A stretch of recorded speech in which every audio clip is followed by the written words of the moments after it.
Magandang araw sa inyong lahat.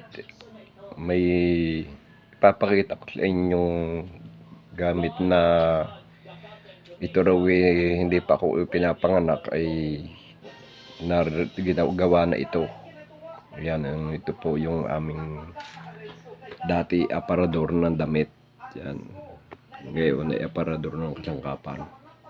Yan, dati aparador yung damit, pero yung pinaka-drawer niya mga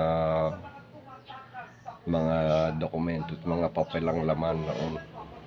Ito, yan yung aming lumang aparador.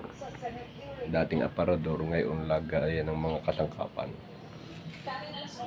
Ito ang sinasabi ng ate ko na bago pa raw ako ipanganak ay aparador na ito. Yan, oh. Luma na ito. Ibig sabihin, bago mag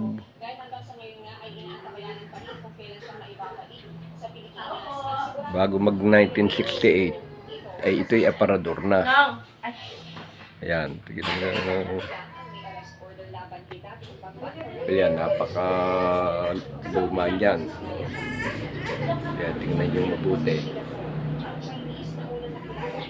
Ayan ang mga gilid. Ayan.